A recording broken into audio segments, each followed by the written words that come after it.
మరి దైవజనులు మరి రాజు డానియల్ గారు మన మధ్యలో ఉన్నారు. వారు కొన్ని ఆదరణ మాటలు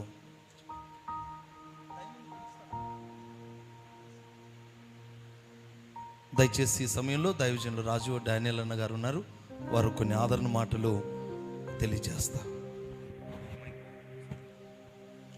దేవుని పరిశుద్ధ నామమునకు మహిమ కలుగునుగాక. హల్లెలూయా. దైవజనులు అలమేరక్క గారికి, వేదికను అలంకరించిన దైవజనులందరికీ, సంబంధించిన నిరీక్షణ గారికి, స్థానిక అభిషిక్తులున్న సేవకులందరికీ, అలాగే కూడి వచ్చిన దేవుని ప్రజలన్న మీకందరికీ, అలాగే కరుణాకరన్న గారి కుటుంబానికి, వారి సంఘానికి ప్రభు నామంలో నా హృదయపూర్వక వందనాలు తెలియజేసుకుంటున్నాను. దేవునికి స్తోత్రం. ఒక సేవకుడు ఎంత భారముతో కూడిన న్యాయమైన పరిచర్య చేస్తున్నారో వారి సంఘ బిడ్డల సాక్ష్యంతోనే తెలిసిపోతుంది. హల్లెలూయా. ఈ సందర్భంలో ఒక విషయం చెప్పాలని ఆశపడుతున్నాను. ఒక సందర్భం గుర్తొస్తుంది. యోసేపు అన్నలు యోసేపు యొక్క చిరిగిన అంగిని తీసుకొని యాకోబు దగ్గరికి వెళ్ళి అడుగుతారు, ఇది చూడు, నీ కుమారునిదేనా, నీ కుమారుడని యోసేపుదేనా, చూడు ఒక్కసారి అంటారు. అది చూడగానే యాకోబు కుప్పకూలిపోతాడు. ఆ బట్టలు చూసి, ఆ విచిత్రపు రంగు వర్ణము గల అంగిని చూసి కుప్పకూలిపోతాడు. ఏమైందయ్యా అంటే, ఆ క్రూరమైన జంతువు ఒకటి చీల్చి తినేసింది నీ కుమారుణ్ణి అని. అంతే. ఆ రోజు నుంచి కూడా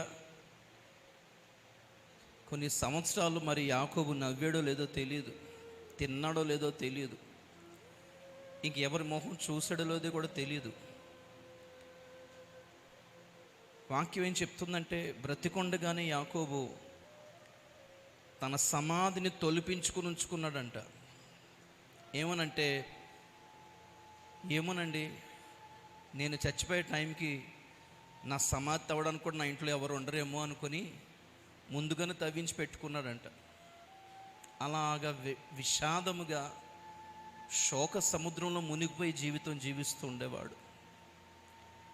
కానీ ఒకరోజు ఈ అన్నలే కొన్ని సంవత్సరాల తర్వాత తిరిగి వచ్చారు. యోసేపు బ్రతికే ఉన్నాడు. స్తోత్రం చెప్దాం గట్టిగా ఒకసారి. హల్లెలూయా. మాట చదువులను ఆశపడుతున్నాను. ఆదికాండము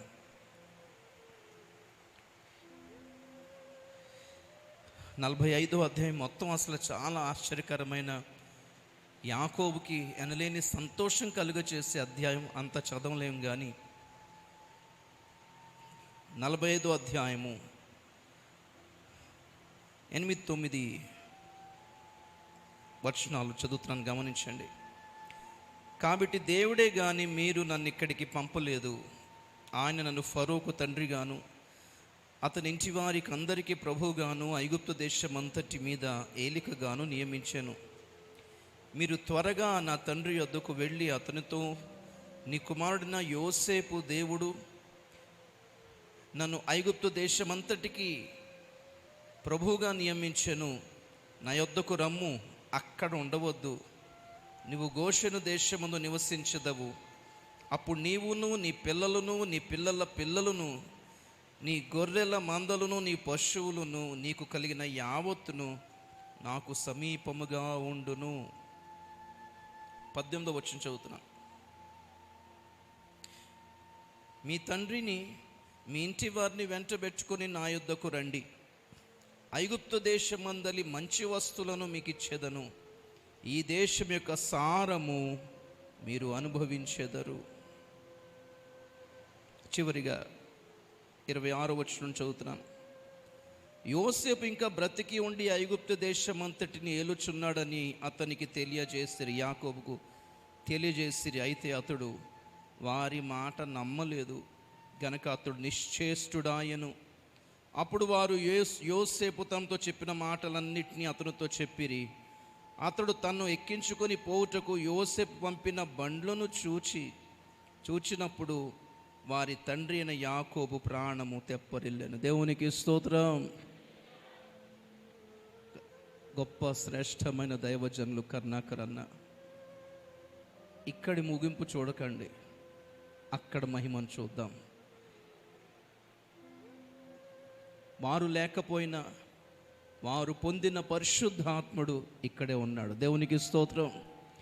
ప్రభు చెప్పిన మాట పలుసార్లు అన్న కూడా ప్రస్తావించారు. ప్రభు వెళ్తూ అంటున్నాడు, నేను మిమ్మల్ని అనాథునిగా విడిచిపెట్టట్లేదు, నేను వెళ్ళిపోతున్నాను, కానీ పరిశుద్ధాత్ముడు వస్తాడు. ప్రభు మనలను అనాథిగా విడిచిపెట్టలేదని, ఒక దైవజనుడు వెళ్ళిపోయినా మనం అనాథులము కామని మనతో ఉన్న పరిశుద్ధాత్ముడే సాక్ష్యము. దేవునికి స్తోత్రం. హల్లెలూయా. బైబిల్ చెప్తుంది, దేవుని ప్రజలు మృతి పొందినను వారు విశ్వాసం ద్వారా ఇప్పటికీ కూడా మాట్లాడుతూనే ఉంటారు. వారి జీవితాలు, వారి సాక్ష్యాలు, వారు సంపాదించిన ఆత్మలే మాట్లాడుతున్నాయి. దేవునికి స్తోత్రం. హల్లెలూయా.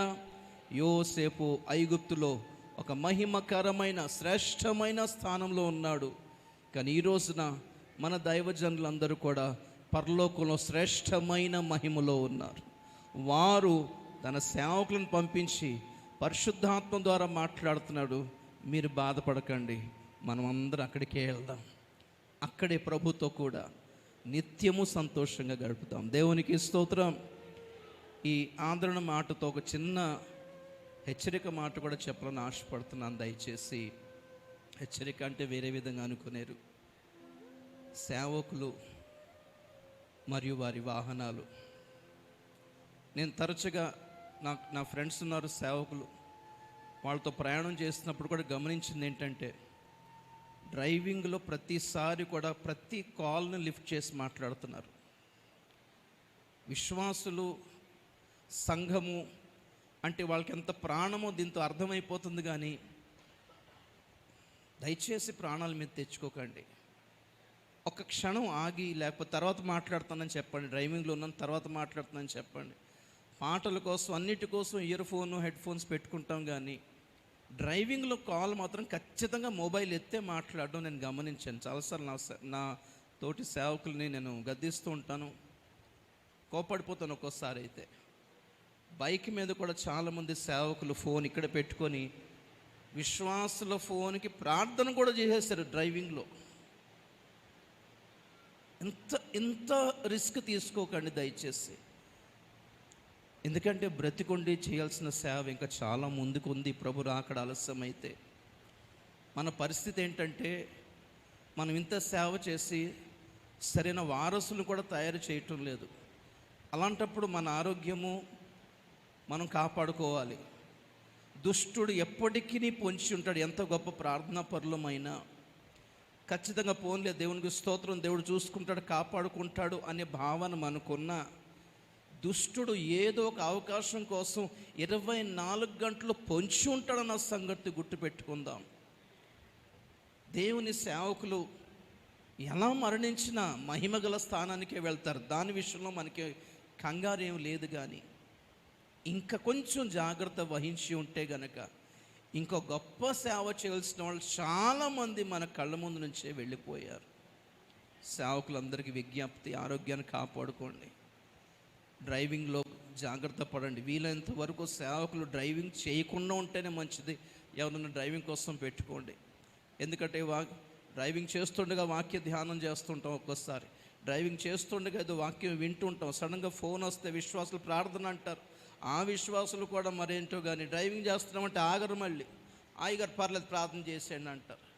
ప్రతి తుమ్ముకి దగ్గుకి అలా చేయకండి దయచేసి. అడగండి, అయ్యగారు మీరు బిజీయా, డ్రైవింగ్లో లేరు కదా, అడిగిన తర్వాత ప్రార్థన చేయించుకుంటే మంచిది. మీ సేవకులు మీరు కాపాడకపోతే ఎవరు కాపాడుతారు చెప్పండి? బాధ్యత లేదా?